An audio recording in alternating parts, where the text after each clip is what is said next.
Здравствуйте, это новости Татарстана в субботу. В студии Елена Изнатуллина. И вот о чем сегодня в выпуске. Завершился финал Кубка Гагарина. Трофей едет в Москву, у барсов серебро.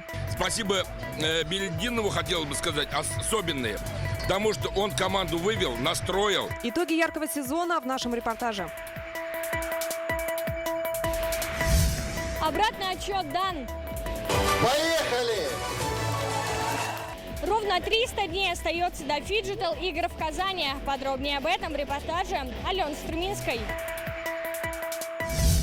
Прощание с патриотом. Превосходный муж, лучший телеведущий, передовой поисковик. Каким в Нижнекамске запомнят журналиста Александра Комарова, узнал Дмитрий Аренин. Открытие навигации в Татарстане. Хотелось бы, чтобы пускали почаще сюда, потому что все-таки народу очень много. Какие изменения по маршрутам и сколько судов будет курсировать по рекам республики, расскажет Иван Сарафанов.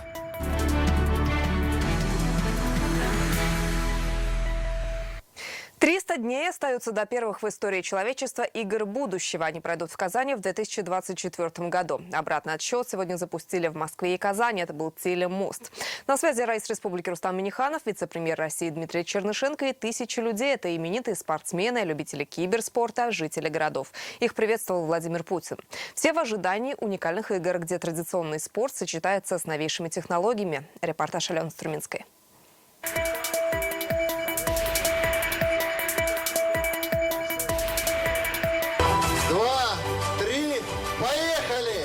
Ровно 300 дней до главного киберспортивного события страны – игр будущего. Обратный отсчет сегодня параллельно запускают сразу в двух столицах. Перед IT-парком имени Башира Рамеева в Казани и на Манежной площади в Москве. Кнопку в будущее нажали Рустам Минниханов и Дмитрий Чернышенко. Впервые в истории инновационное спортивное событие «Игры будущего». Игры будущего – российское ноу-хау. Это в нашей стране придумали совместить физический и виртуальный спорт. От гонок на реальных трассах к автостимуляторам. После матча на джойстиках игра на футбольном поле, а следом виртуальный бой в Mortal Kombat. Казань к играм будущего готова. В этом году прошли 4 фиджитал игры тестовых турнира.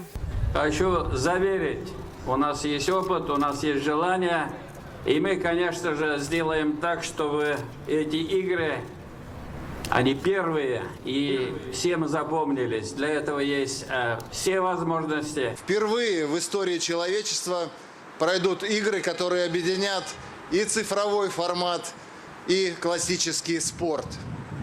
Нам всем еще предстоит постараться, но мы видим уже огромный интерес всего мира. Свое участие в играх будущего подтвердили 50 стран. В том, что столица Татарстана организовать их сможет на самом высоком уровне, уверен президент Владимир Путин. Он сегодня обратился к участникам по видеосвязи. Вас ждет столица одного из наиболее самобытных регионов России – Татарстана. Ждет прекрасная, древняя, гостеприимная Казань, которая имеет огромный опыт проведения крупных, престижных международных форумов. За подобными мультиспортивными турнирами будущее к виртуальным играм готовы присоединиться профессионалы из мира реального спорта. Для меня интересны все новые проекты, и если будет приглашение, обязательно рассмотрю и с удовольствием приму участие. Это тоже спорт. Почему? Потому что используется та же выносливость, используется та же тактика, та же реакция. Игры будущего пройдут с 23 февраля по 2 марта 2024 года. Участие примут спортсмены из Беларуси, Казахстана, Азербайджана, Бразилии, Аргентины, Перу, Филиппин. По словам Дмитрия Чернышенко, Казань станет не только спортивной, но и киберспортивной столицей России. К первым в истории человечества фиджитал соревнованиям столица Татарстана уже готова. Как говорили сегодня, мы идем не в ногу со временем, мы опережаем его. Алена Струминская, Алмаз Зиединов, ТНВ, Казань. Летняя жара накроет республику в эти майские праздники. Синоптики прогнозируют в понедельник повышение температуры до 30 градусов. Таким образом, температурный фон будет выше климатической нормы. В Гидрометцентре России это называют положительной аномалией и обещают нам теплый май. В Казани уже распустились тюльпаны, цветут яблони, в городских парках многолюдно. По данным Гидрометцентра Республики, из-за влияния атмосферных фронтов ночью и утром местами ожидаются небольшие дожди. Сегодня в Нижнекамске простились с известным тележурналистом, ведущим, поисковиком Александром Комаровым. Он служил в татарстанском добровольческом батальоне «Алга» и погиб в зоне специальной военной операции. Сегодня в его родном городе прошел траурный митинг. Почтить память пришли руководство района и агентство «Татмедиа», родные и близкие, коллеги и телезрители. Как сегодня не раз подчеркивали, Александр был настоящим патриотом страны, много лет занимался поисковым движением, а после начала спецоперации, хотя и не служил в армии, решил отправиться на защиту своей родины. Каким запомнит Александра Комарова, расскажет Дмитрий Аренин. На площади у Монумента Победы сегодня сотни человек. Это коллеги Александра Комарова, герои и зрители его репортажей. Как говорят, своего земляка знали и любили во всем районе. Сегодня очень сложно и тяжело сказать какие-то слова, чтобы мы полностью могли передать ту боль утраты и горечи, с которым мы столкнулись. Александра мы все знали. Человек очень эрудированный, очень интересный, понимающий жизнь. Человек, который любил жизнь. И любил то, что он всегда делал. На телеканале НТР Александр Комаров работал с 2010 года. Сначала корреспондентом, потом ведущим новостей, затем руководителем отдела производства программ. Он мне запомнился парнем. Открытым, инициативным, неусидчивым. Его нельзя было не заметить. Он стал первым от нашей отрасли, который пошел на специальную военную операцию. Его слова не расходились с делом. Даже когда пошел служить, он не выбирал там, где легко. Он выбирал туда, где сложнее всего. Был человек, который мог в любом месте найти что-то интересное, пройтись почему-то, там прыгнуть с парашютом, не знаю, залезть куда-то, что-то там съесть в кадре, там, ну и так далее, и так далее. То есть это всегда были такие игровые стендапы. Его безумно любили телезрители. Он обладал просто каким-то фантастическим обаянием, и даже если он как-то на какое-то время пропадал с экранов, ну, там в отпуск уезжал, там на раскопки на свои, то у нас начинался просто шквал звонков, бабушки звонили, спрашивали, где Саша, как Саша, почему у него на экране. Сегодня многократно звучало, Александр был настоящим патриотом страны. Это отразилось и в его увлечении. Журналист был участником поискового отряда «Нефтехимик». В свой отпуск он отправлялся в экспедиции, где снимал цикл программ «Дорогами памяти». Мало кто может представить и ощутить то чувство, когда поднимаешь бойца из земли. Именно с того места, где он погиб примерно 70 лет назад, где его настигла либо пуля, либо осколок. Этот цикл программ посвящен тем людям, кто возвращает солдат с той страшной войны. В 2020 году Александра Комарова приказом Минобороны наградили знаком за отличие в поисковом движении. Сюжеты это трогали человека, наверное, который даже не слышал о поисковиках, уже начинал интересоваться. А человеком был добрым, веселым, отзывчивым. Журналист не служил в армии, но после начала специальной военной операции решил, его долг – быть на передовой. Александр Комаров добровольцем вступил в татарстанский батальон «Алга». В голове всегда были мысли, что там что-то происходит, и как-то внести свой вклад для победы. Ну и вот, собственно, когда была объявлена мобилизация, вот тогда уже, наверное, в голове такая мысль проскочила, что вот тот момент, когда страна действительно просит народ, что нужно помочь. Я пошел в военкомат. Александр Комаров пропал без вести 8 февраля. Так получилось, журналиста-поисковика самого искали 3 месяца. Трагическая весть с подтверждением гибели пришла 23 апреля. Честно и беззаветно исполнять свой воинский долг, оставаясь верным воинской присяге. Такие герои, как Александр Комаров, навечно останутся в современной летописи воинской славы России. От имени Союза журналистов Татарстана соболезнования выразил Ильшат Аминов. Он отметил, Александр ярко и талантливо заявил о себе в профессии. Память о нем навсегда в наших сердцах. Александру Комарову было 37 лет. У него остались супруга и дочь. На нашей кухне висят 3 фотографии, которые я делала ему на день рождения. На них написано: «Превосходный муж, лучший телеведущий, передовой поисковик». В первую очередь он был не просто хорошим мужем, другом, единомышленником моим. Он был моей душой. Александра Комарова похоронили на аллее боевой славы городского кладбища Нижнекамска. В память репортеров в Татарстане предложили создать конкурс журналистских работ. Дмитрий и Ирина Романов, ТНВ, Нижнекамск.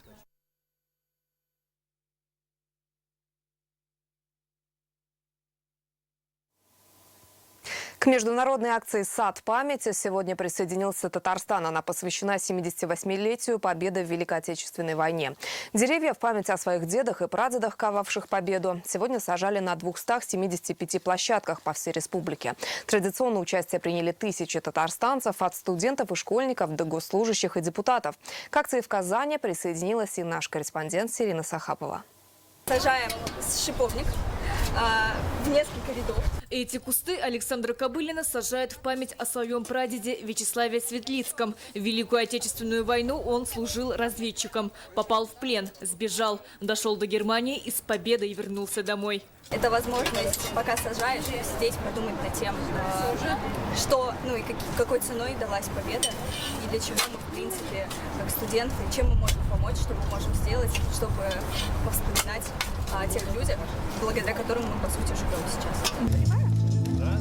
Лопаты и лейки в руки взяли и сотрудники Минсельхоза, семьи мобилизованных, студенты и волонтеры. На территории Казанского университета правосудия они высадили 300 сосен из пиреи. По зову души мы каждый год принимаем участие, потому что хотим видеть свой город красивым, зеленым. Очень символично, что мы отдаем таким образом, в том числе и дань уважения нашим предкам и поколению победителей. Сад памяти и для нас, для Комитета семьи воинов Отечества, для тех жен, которые потеряли своих близких, это очень такая сакральная акция. Они связывают это с памятью о своем близком человеке и будут нести это через года. В этом году в акции участвуют все районы республики. Зеленый десант высадился на 275 площадках. В Азнакаево сад памяти разбили сразу на 4 точках. Поселке Актюбинский, селе Агерзе и банки Сухояшево. В самом городе, в микрорайоне Монолит, жители высадили более 500 лип. Сегодня сад Победы также появился в селах Лаишевского, Зеленодольского и Высокогорского районов. Акция посвящена, конечно же, не только экологическому воспитанию нашего будущего поколения и приобщению внимания дополнительного нашего общества к зеленым нашим богатствам, вспомнить о наших героях, о наших защитниках Отечества. Эта акция появилась 4 года назад. Ее цель – посадить 27 миллионов деревьев в память о 27 миллионах погибших в Великой Отечественной войне. Сирина Захапова, Рамзиль Гарипов, ТНВ, Казань. Сегодня Казань присоединилась к всероссийской акции «Культура памяти». Сотрудники Минкульта, творческих союзов, театров и волонтеры отправились на Арское и Ново-Татарское кладбище. Они навели порядок на могилах заслуженных деятелей культуры – Габдуллы Кариева, Сары Садыковой, Салиха Сайдашева, Баки Урманшей и других. В планах облагородить забытые могилы научных деятелей и почетных учителей. Теперь акция станет ежегодной. Это уже традиция среди театров. Приходить, когда уже снег ушел, почистить, вспомнить своих учителей. Буквально вчера ночью вернулись с гастролей, но все равно здесь приехали. Наша цель еще и вот такие немного забытые имена, могилы тоже прибрать и обратить на них внимание. Даже если мы, грубо говоря, 15-летние, 16-летние подростки помогаем, значит, мы носим какой-то вклад.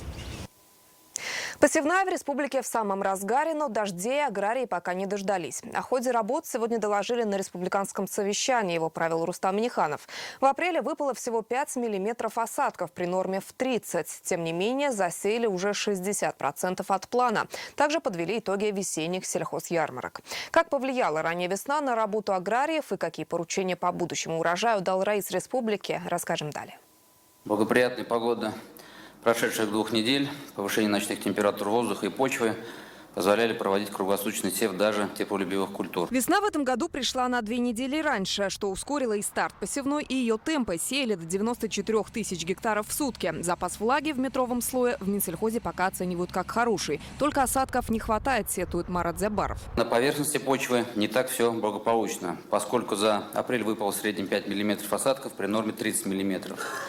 Локально прошедшие дожди 25 апреля затронули в основном Приволжскую зону республики. По прогнозам метеорологов, в ближайшие дни ожидаем осадки. Надеемся, что они будут повсеместные и продуктивные.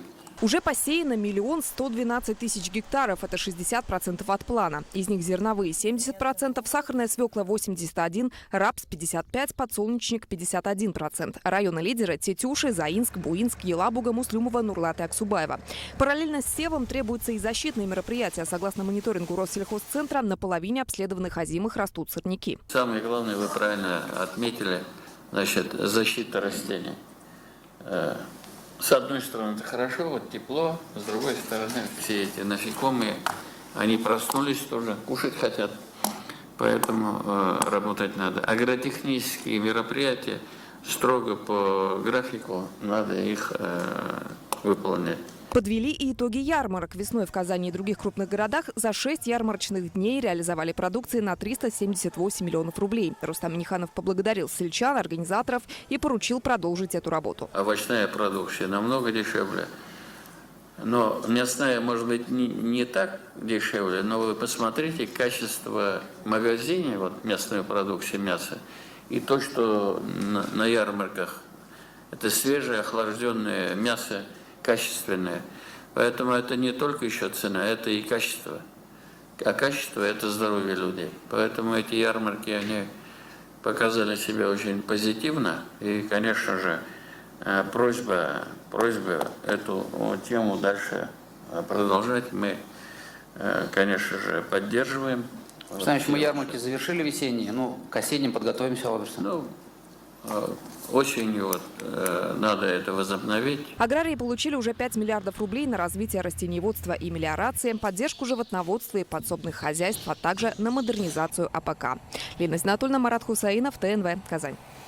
Татарстанцы продолжают жаловаться на несвоевременный вывоз мусора и незаконные свалки. Об этом сегодня сказал на республиканском совещании Рустам Минниханов. Много обращений от казанцев, жителей Пестрецов, Лаишева, Кукмара. Райс республики поручил министру строительства Марату Айзатуллину, главе Минэкологии Александру Шадрикову и первому вице-премьеру Рустаму Нигматуллину взять проблему на личный контроль. Несвоевременная вывозка твердых коммунальных отходов. Мы об этом говорили. К сожалению, все это продолжается. Несанкционированные свалки, повышение цен за вывоз мусора. Значит, эту тему надо на контроле держать, быстро реагировать надо. У нас система контроля учета есть, все мы видим, значит, быстро надо принимать решения.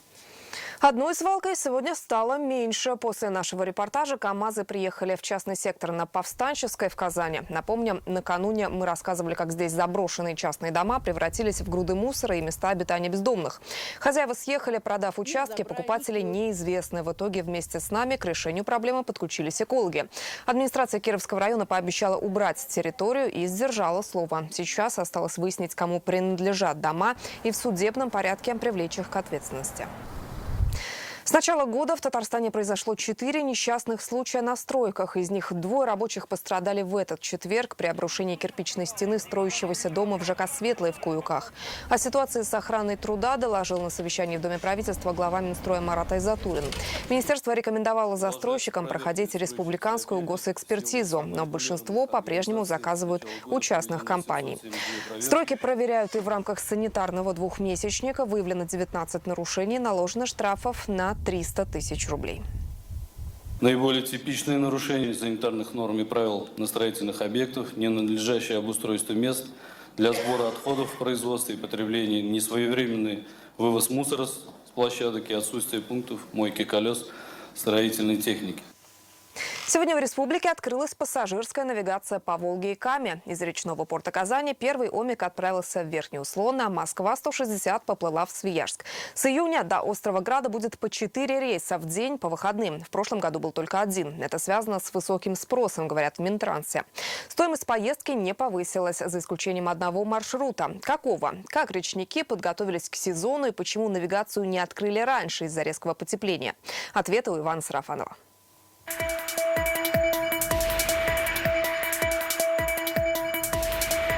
Отвечал номер 6, производите посадку на теплоход Сегодня первый день навигации в Татарстане. С 6 утра у кассы речного порта Казани ажиотаж. Билеты раскупают перед самой отправкой омиков. Для многих садоводов это единственный способ попасть на дачу. До этого вообще нельзя было на тот берег попасть. А сейчас можно будет. Соответственно, ждем не дождемся. Машины есть не у всех. Кроме того, если вы едете на машине, то это не менее 1,5 часов дороги, даже больше. Поэтому навигация, она решает очень многие проблемы. Я еду студенцы. Это 45 минут. Удобно, конечно. Желательно, конечно, было бы раньше открывать ее. Весна ранняя, а открытие сезона позднее. Начало навигации ждали все – дачники, туристы и просто любители покататься на теплоходах. В этом году, несмотря на раннюю весну, она открывается традиционно, в конце апреля. Специалисты объясняют это ежегодной плановой подготовкой судов к спуску на воду. Все лето по Волге и Каме будут курсировать 9 теплоходов и 3 скоростных «Метеора». Они развезут пассажиров по 10 маршрутам. Перед навигацией суда прошли капремонт и проверку. Все суда, которые эксплуатируются в прошлом году, они все у нас ежегодно проходят освидетельствование, ежегодно проходит капитальный ремонт. И все эти суда без получения соответствующей документации от Российского речного регистра и от Роспотребнадзора просто не допускаются на реки. Хотелось бы, чтобы пускали почаще сюда, потому что все-таки народу очень много. В этом году продлили маршрут вниз по Волге. Теперь теплоходы будут ходить до Нижнего Услона. Раньше конечной остановкой была пристань Садовая. Также с 1 июня из-за высокого туристического потока увеличат количество рейсов до Свияжска. Если у нас раньше было один рейс, теперь их 4 рейса, которые вот. Но еще Изюминка, там будет даже ночевать теплоходы, так что если кто-то вечером уезжает, с утра они тоже могут на наших судах также прокатиться и вернуться в Казань. С понедельника откроется маршрут Набережные Челны-Соколки. В этом году проезд здесь подорожал на 10%. Стоимость остальных направлений осталась на уровне прошлого года. Иван Сарафанов, Данил Филатов, ТНВ, Казань. Мы сегодня говорим спасибо за сезон Акбарсу. Этим вечером в Казани разыграли Кубок Гагарина. В сложнейшей игре финала московский ЦСКА второй год подряд стал обладателем трофея. Итоговый счет 2-3. На льду шла равная борьба. Исход матча решила одна шайба. Каким бы сложным ни было начало сезона, под руководством настоящего профессионала, легенды хоккея Зинтулы Билялетдинова, Акбарсу сначала удалось выйти в плей-офф, потом в финал Кубка Гагарина. Зинтула Хайдарович – единственный тренер, выходивший в 5 финалов Кубка Гагарина с одной командой. Об эмоциях дня невероятной поддержки болельщиков Рамиль Галиуллин. Бросок не залетает, она не залетает, она отказывается сегодня там оказываться. ЦСКА чемпион континентальной хоккейной лиги сезона 22-23. Томительные минуты ожидания финального свистка сменяются ликованием. Момент, который, словно младенца, 9 месяцев вынашивали обе команды. Однако сегодня победный фанфары звучал в честь ЦСКА. ЦСКА! Обладатель Кубка Гагарина 2023 года! После 3 поражений в финале игроки Акбарса, казалось, должны были сотворить спортивное чудо. Как и полагается, решающий матч получился валидольным. Казанцы первыми открыли счет на последней минуте первого периода. Но вся развязка произошла во втором. Не успели болельщики вернуться на свои места, как на табло уже горели 1-1. На 27-й минуте Дмитрий Воронков снова вывел хозяев вперед. Дальше забивали только армейцы. В третьем периоде счет не изменился. 3-2. Кубок остается в Москве. Мы были в похожей ситуации в прошлом году, когда горели 1-3, понимали эмоции Акбарса. И нужно было просто сделать так, чтобы эти эмоции, их эмоции не переобладали нашими. Огромное к ним уважение, очень хорошая серия. Спасибо им за это. Сам финал получился остросюжетным под стать всему сезону Акбарса. По ходу чемпионата мало кто мог подумать, что хоккеисты окажутся в решающей серии. Но все изменилось с возвращением Зинтулы Билялетдинова. Сам тренер даже нашел силы улыбаться после игры и благодарить игроков. Никакого траура нет, конечно. Слишком уж так сказать. Вот. Я считаю, что команда играла достойно. И, в общем-то, были хорошие моменты. И в общем, команда показывала свой характер. Основные итоги сезона будут подведены чуть позже. Пока же ясно одно. Акбарс провел достойный сезон и по праву получает высокую оценку. Сначала троечку, наверное, когда они 10-е место занимали, а когда пришел Белединов, уже можно было троечку, то есть плюсом 4-5, а здесь вообще десятку можно поставить, потому что последние игры, они просто играли потрясающе. Потрясающая была и поддержка на трибунах. За команду болели по всему Татарстану. Игра была жесткой, интересной, и сегодня все болели за нашу любимую команду, но, к сожалению, бывают такие моменты, когда не всегда удача на нашей стороне. Чуть-чуть не хватило, не дожали. Ну, на следующий год выиграем. Было супер. Единственное, не хватило нам немножко удачи. Надеемся, на следующий год у нас все получится, и наша любимая команда возьмет кубок. Спасибо Белединову, хотелось бы сказать, особенные. Потому что он команду вывел, настроил, поднял. Мы думали то, что наши даже в плей-офф не могли попасть. Но наши попали, взяли Кубок Востока. И Тимур молодчик, ребята. Сезон завершился. Акбарс благодарит всех, кто был с ним на протяжении года, на арене и у экранов. Сегодня журналисты спросили у менеджера клуба, останется ли Зиннатулла Белединов у руля. От него зависит.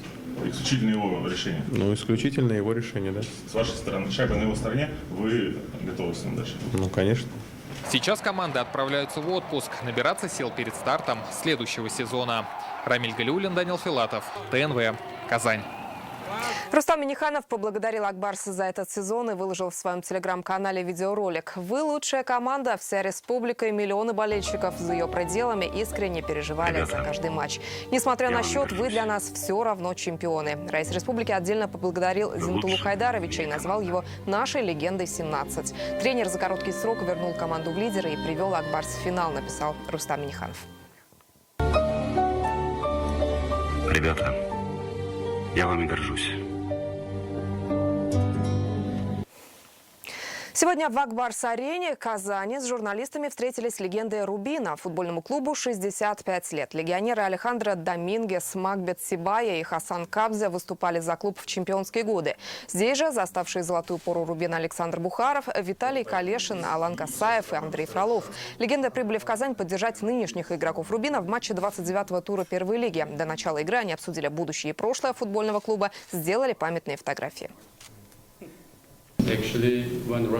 Я всегда слежу за играми Рубина, очень переживаю за команду. Казань – мой второй дом. Надеюсь, Рубин сможет вернуться в премьер-лигу, потому что первая лига – это не то место, где должен находиться наш клуб. Самое важное то, что 65 лет нашему клубу, что мы встретились. И, конечно же, самое важное, чтобы сегодня наша команда победила. И юбилейный матч с командой СКА Хабаровск завершился победой Рубина. Счет 3-1. Сейчас казанцы на втором месте турнирной таблицы после Балтики. Следующая игра с Краснодаром 2 на выезде.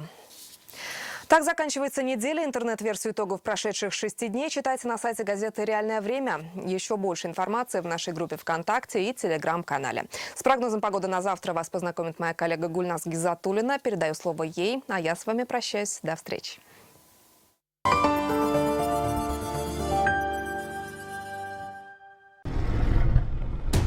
Риск, адреналин, преодоление – все на грани человеческих возможностей. В казанском цирке экстрим-программа «На грани». Колорадский жук атакует! Старые средства не действуют. Жукобор Экстра. Тройной удар. Жукобор Экстра. Конец всем вредителям.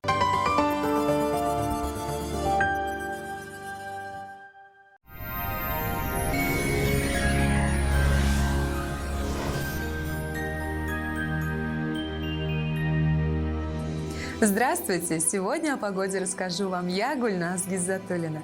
Апрель продолжает баловать нас по-летнему теплой погодой. Что она нам подарит в свой завершающий день, узнаем через несколько секунд. По данным сервиса Яндекс.Погода, в Бугульме, Бавлах и Азнакаево в предстоящие сутки небо затянет облаками. Преимущественно без осадков, ночью около 9 тепла, днем плюс 25. В набережных Челнах, Нижнекамске и Елабуге переменная облачность сохранится. Днем вероятен дождь, ночью около 12 тепла, днем плюс 22. В Агрызе, Менделеевске, Актаныше аналогичная картина. В ночное время суток ожидается около 10 градусов тепла, днем же воздух прогреется до 23 градусов выше 0. Ожидается также небольшой дождь. В Арске, Кукмаре, Балтаси ночные температуры приблизятся к отметке 15 градусов тепла, а днем заметно похолодает. Ожидается 17 градусов со знаком плюс. В первой половине дня местами не исключены дожди. В Болграде, Дрожжином, Буинске преимущественно без осадков. Температура ночью составит 12 градусов тепла, днем 15 градусов.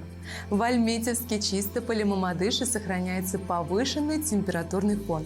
Ночью 12 тепла, днем 25 градусов. В первый майский день температура значительно повысится. Местами приблизится к 30-градусной отметке. Банк Аверс оказывает весь спектр банковских услуг для частных лиц и корпоративных клиентов. Для бизнеса банк предлагает услуги по расчетно-кассовому обслуживанию, кредитованию, банковские гарантии и продукты с возможностью эффективно размещать свободные денежные средства.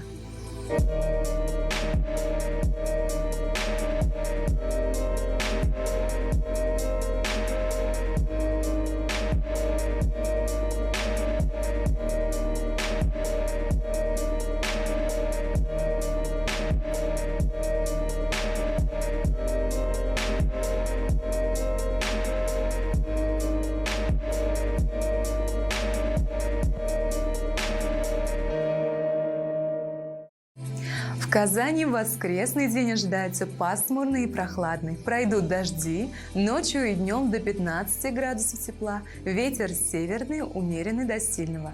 Атмосферное давление в пределах нормы 754 мм ртутного столба. Влажность воздуха 79%. Магнитное поле Земли спокойное. Апрель, подаривший нам раннюю весну, передает эстафету своему младшему брату Маю. На пороге самая красивая пора цветения и первых весенних цветов. Пусть и ваше настроение будет под стать этому чудесному времени. До свидания и берегите себя!